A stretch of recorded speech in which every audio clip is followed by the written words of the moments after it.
Yesu nashimwe cyane, ndabasuje mu izina rya Yesu Kristo.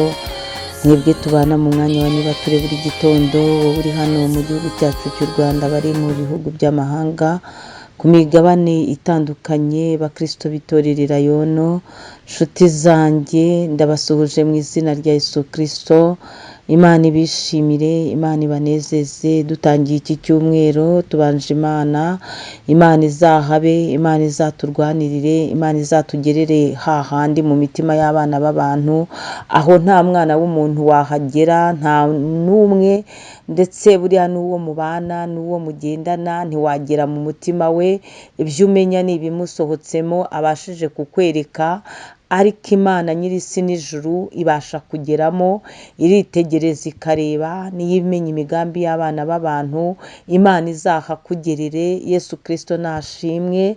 Dushimiye Imana izinze ijoro ikazingura amanywa, dushimiye Imana iduhaye umugisha wo kongera kuduha umwuka wo guhumeka. Imana ihabwa icyubahiro. Nyemerera ushima Imana, uko biri kose shima Imana, uko bimeze kose shima Imana.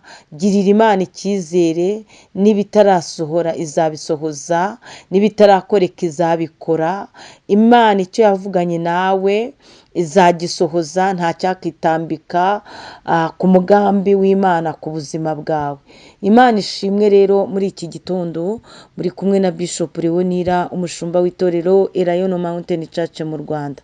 Tubyutse dushima Imana yacu, turacyazirikana ineza y'Imana ku buzima bwacu, turacyazirikana imirimo yakoze, kandi turacyafite icyizere, turacyayifitiye icyizere kizongera igakora n'ibindi. Imana ishimwe cyane. Iki gitondo rero nyemerera tuganire ku ijambo ry'Imana. Nahaye teme ivuga ngo kunesha, kunesha, kunesha, kunesha. Umuntu yanesheje aba abonye intsinzi, aba abonye success, aba abonye ibyishimo. Rero kunesha, muri iyi si turimo, umuntu arwana intambara z'uburyo bubiri. Hari ukurwana intambara yo mu buryo bw'umubiri ugaragara buri muntu wese, ariko kenshi turwana intambara zo mu buryo bw'umwuka. Izo ntambara zo mu buryo bw'umwuka nizo zidushegesha, nizo zitubabaza, nizo zitugora, nizo zidukamuramo ibyiringiro. Izo ntambara zo mu buryo bw'umwuka, izo ntambara Satani nizo akoresha arwanya umukristo. Muri izo ntambara Yesu nashimwe, turwana n'ibyaha, turwana no mubisha Satani, turwana n'abadayimoni bakorera mu buryo bumwe ndetse n'ubundi. Umuririmbyi yaravuze ngo mu ntambara ngo ndasana n'ibyaha, ngo ariko mfite umugaba, ni umwami Yesu Kristo. Nituba hamwe nzahora nesha. Imana ishimwe. Haleluya. Imana ihabwa icyubahiro. Navugaga kunesha. Umugaba w'ingabo mukuru, n'umurwanyi n'umuneshi. Kunesha kwawe kuzaturuka muri Yesu Kristo, kuzaturuka mu mbaraga z'Imana. Kunesha kwawe nta handi kuzava uretse Yesu Kristo, kari ubasha kukuneshereza. Navugaga mu buryo bw'umwuka, ibyo byaha byakubereyeho rwiziringa.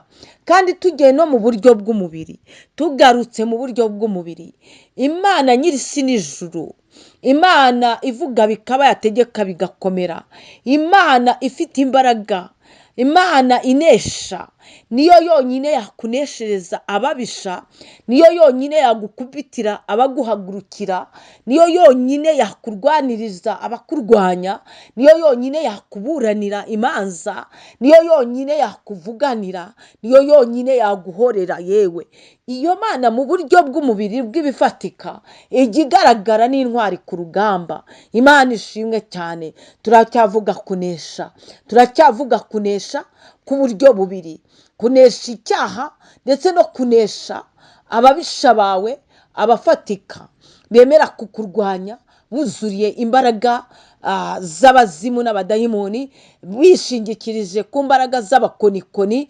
bishingikirije ku mbaraga z'ibyo bari byo. Imana nyir'isi n'ijuru igibanesha ikabakuneshereza ngo igirengera rata ikarwanirira abatagira shinge na rugero. Ariko haleluya, navugaga kunesha kw'abana b'Imana nta handi guturuka uretse kuri Kristo umwami wabo bakiriye nk'umwami n'umukiza.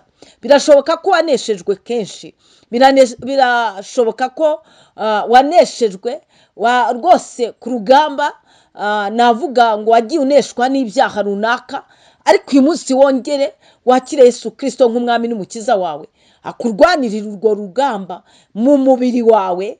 Wemere kubwira Yesu kuri umunyantege nke, wemere ubwire Yesu Kristo ko ntacyo washobora, noneho akurwanirire by'ukuri. Nyemerera dusome ijambo ry'Imana, igitabo cya kabiri cy'Abami, ibice 13. Turahera ku murongo wa 14 tugeze ku murongo wa 17. Dusome mu izina rya Yesu Kristo. Titire y'iri jambo handitse ngo gupfa kwa Elisa. Elisa umuntu w'Imana, Elisa umukozi w'Imana wari wuzuye umwuka wera. Elisa umuntu w'Imana, Imana yakoresheje ibitangaza byinshi. Elisa wari umukozi wa Eliya. Eliya umuhanuzi w'umuriro, uwo muramuzi. Igihe yarahanganye n'abahanuzi ba Bayali, yaravuze ngo Uwiteka bimenyekane ko ari wowe Mana, umanura umuriro utwika igitambo. Ngo umuriro uramanuka utwika igitambo. Ako ka mwanya ngo Eliya nta kindi yakoze, ngo yegereye abo bahanuzi ba Bayali abicisha inkota. Eliya yari shebuja wa Elisa. Elisa nawe yakoze ibintu byinshi cyane. Muri ibyo murabizi, Elisa asengera umwana yabanjije guhanurira umugore w'umushuneni kazabyara umwana w'umuhungu, kandi yaramaze igihe atabyara. Arabyara umwana ageze mu myaka nka 12 gutya, amaze gukura. Umwana yaje kurwara umutwe arapfa, ariko Elisa aramuzura. Elisa rero yigeze abwira umugaragu we Gehazi. Gehazi yarabyutse arimo gukora imirimo yo mu rugo mu gatondo ka kare. Abyutse arebye asanga ngo abantu babagose. Elisa abwira Gehazi abwira shebuja ati databuja turapfuye, umusozi wose wazimagijwe n'ingabo z'Abasiriya bagiye kutwica. Elisa aramubwira ati yaba waruzi ngo ingabo zitugose. Nuko yinginga Uwiteka akora ku maso ya Gehazi, abona rwose bagoswe n'ingabo z'umuriro.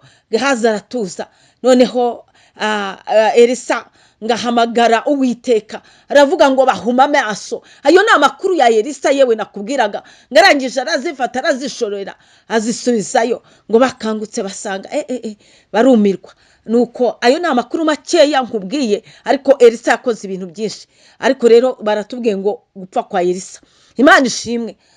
Burya umukozi w'Imana no mu rupfu rwe hasigara amateka. Navugaga kunesha, yagiye akanesha ababisha, ariko kunesha kwa mbere yari afite nuko yari yuzuye umwuka wera w'Imana. Imana nishimwe cyane. Ngo dusome mu izina rya Yesu Kristo umurongo wa 14 handitse ngo kandi Yehowasi akiri ku ngoma ye, Elisa afatwa n'indwara ariyo yamwishe. Yehowasi umwami w'Abisiraheli aramanuka ajya ahari, aramuririra aravuga ati ye baba we, ati ye baba data we, ko wari amagare n'amafarashi ba Isiraheli. 15 Elisa aramubwira ati enda umuheto n'imyambi.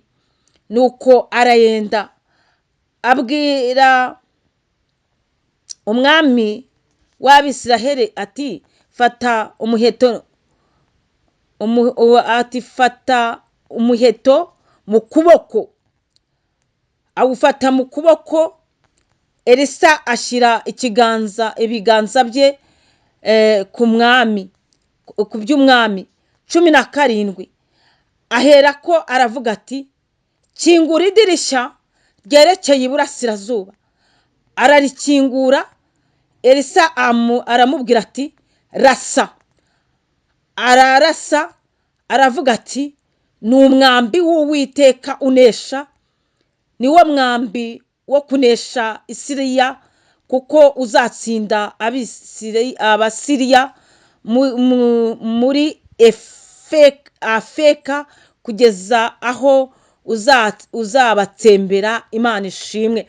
Navuganaga nawe kunesha, ukeneye umwambi unesha, ukeneye ijambo rinesha abadayimoni, ukeneye kunesha ababisha bawe, ukeneye ijambo urashisha, ukeneye ijambo, ukeneye kandi gufungura idirishya ni umutima wawe, ukeneye gukingura ndetse amadirishya yo muri wowe, intekerezo zawe, imigambi yawe yo mu mutima wawe, ukeneye gukingura yewe. Ahangaha Elisa yaramubwiye ngo kingura idirishya ryerekeye iburasirazuba. Imana ishimwe. Nawe hari aho ugomba gukingura muri wowe kugira ngo ufate umwambi uneshesha ababisha bawe, uneshesha ibyaha, kandi ukeneye kurasa Satani n'abadayimoni, ukeneye kurasa yewe. Ariko Uwiteka arabarata uyu munsi akurasire ku babisha bawe, ariko nawe wakira ijambo ry'Imana rikubera inkomezi ku rugamba uhagazemo. Uwiteka Imana Nyiringabo akurasire kandi akurasire mu cyica ababisha bawe, unesha ababisha bawe, unesha icyaha, unesha abadayimoni, uneshe rwose mu izina rya Yesu Kristo. Nakubwiraga ngo ukeneye gukingura iryo dirishya ryo mu mutima wawe, ukakira Yesu Kristo nk'umwami n'umukiza wawe, akaba muri wowe, akagendera muri wowe, agakoreramo imirimo n'ibitangaza, hanyuma nawe ukuzurira amagambo y'Imana, ukajya unesha abazimu n'abadayimoni, ukajya uneshesha Satani. Imana ibaha umugisha. Iki cyumweru Imana izababera Imana muri byose, kandi Imana izabaneshereza ababisha banyu, kandi nawe wakira umwambi unesha, wakira umwambi urasisha abadayimoni bajya bakuneshesha, kukubeshesha, bakuyobya, bagushyira mu nzira z'ibyaha. Uyu munsi nawe wongere wumve wuzuye umunezero wo gutunga ijambo ry'Imana. Imana ibaha umugisha. Shalom shalom. Imana ibanezeze, muzabane n'Imana kandi muzanesha ibyaha mu izina rya Yesu Kristo. Shalom. Umugaba w'ingabo mukuru